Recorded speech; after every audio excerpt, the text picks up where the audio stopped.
misalnya potas, magnesium juga, dan informasi yang aneh. Meskipun orang Jordania punya laut mati, tetapi kita membeli garam dari luar. Ya,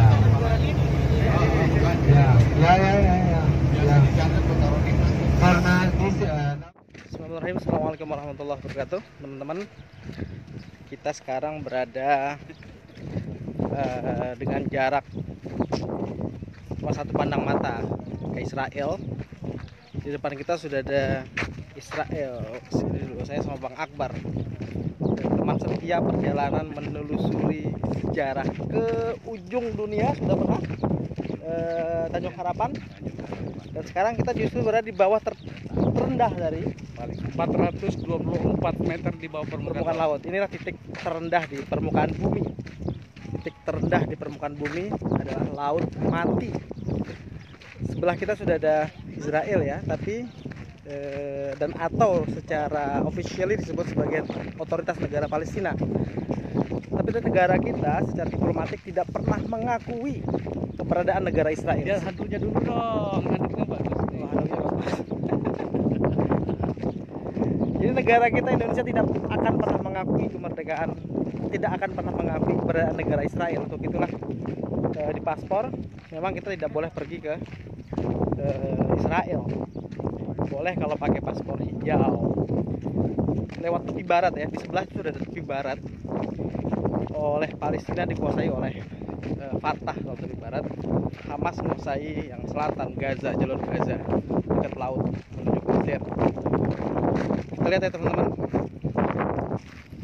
Jadi di laut mati ini karena semacam danau besar begitu, tingkat magnesiumnya tinggi sehingga melahirkan garam yang sangat banyak, maka tidak ada satupun ekosistem tumbuhan yang tumbuh, tidak ada makhluk hidup yang tumbuh, tidak ada ikan yang hidup di laut mati. Ya. Kemudian orang kalau nyemplung itu akan mengapung saja, tidak bisa tenggelam karena zat garam yang sangat tinggi. Tapi garamnya bukan sodium ya, yang garam makanan yang bisa dimakan. Ini adalah garam magnesium. Kita akan menuju ke tepi barat. Kita akan menuju ke Palestina. Saya nggak mau menyebut sebagai Israel, untuk bertemu dengan otoritas negara Palestina. Kita bisa lewat jalur darat sebenarnya, tapi kita ngelihat dulu laut mati di sini. Bagaimanapun sejak era Soekarno, bahkan ketika ada yang namanya Olimpiade yang diikuti oleh negara Israel, maka Soekarno membuat Olimpiade sendiri dengan istilah Ganevo, Game for Emerging Force. Soekarno selalu begitu. Ketika ada Israel, dia tidak mau ikut dan dia bikin Olimpiade sendiri. Itulah sejarah gedung DPR RI itu dibangun itu untuk Konevo dan Ganevo. Jadi inilah laut mati. Sangat damai di tepi sini karena ini adalah wilayah Jordan. Laut mati itu dimiliki oleh 3 negara, Jordan, Israel, dan Palestina. Kita coba lihat seasin apa airnya.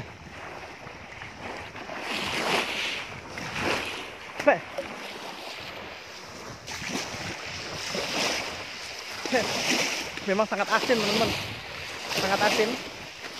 Oke, kita bisa melihat Israel di sebelah sana. Itu daerah yang, tapi West Bank-nya ya, tepi barat yang dikuasai oleh Fatah, yang konflik dan sedang perang betul sekarang, terutama tanggal 28 ini itu di Gaza.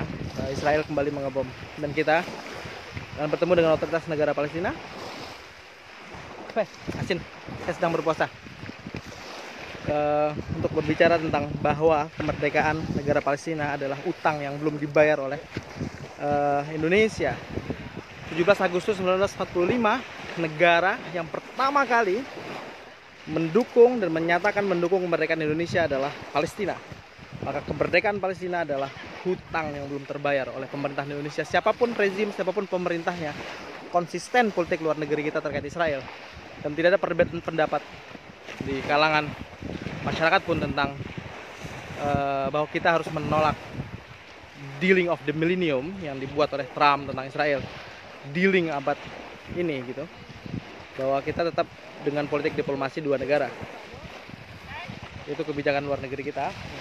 Kita akan memastikan itu untuk mencegah nyawa yang lebih banyak lagi melayang di Palestina dalam bulan puasa, karena sejak awal puasa ini Israel terus saja mengebom wilayah Palestina dan semakin mempersempit gerak tanah Palestina.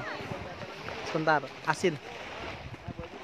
Demikian teman-teman, sangat dekat ya, tinggal kita lewat darat saja menuju ke Israel, masuk ke wilayah tepi barat, kemudian menuju ke Masjidil Aqsa, karena Rasul bersabda tidak boleh ada satupun fatwa yang melarang Anda bergerak, pertama ke Masjidil Haram, yang kedua ke Masjid Nabawi, dan yang ketiga ke Masjidil Aqsa. Apapun fatwa itu harus dilalui. Artinya mau ada perang, mau ada apa, kita memang harus dituntut untuk menuju ke Masjidil Aqsa sebagai rumah masjid kedua yang dibangun langsung oleh Allah di muka bumi, adalah Masjidil Aqsa. Dan terima kasih kepada pemerintah Republik Indonesia, karena politik luar negeri kita tegas sejak era Soekarno. Tidak ada negara Israel tidak pernah diakui oleh Indonesia. Yang diakui hanyalah Palestina. Merdeka, Allahu Akbar. Teman-teman, saya sedang berada di Laut Mati, titik terendah di permukaan bumi, 416 meter di bawah permukaan bumi, kira-kira setinggi menara 101 di Taiwan, tapi ke bawah laut, ke bawah dalam tanah. Inilah titik terendah di permukaan bumi. Di seberang sana sudah ada, terlihat dengan jelas ya, negara Israel yang oleh Amerika disebut negara Israel, tapi oleh Indonesia tidak pernah diakui kepada negara Israel. Kita hanya mengakui kepada negara Palestina. Sebentar lagi kita akan menuju ke kota suci Yerusalem. Inilah negeri para nabi. Assalamualaikum.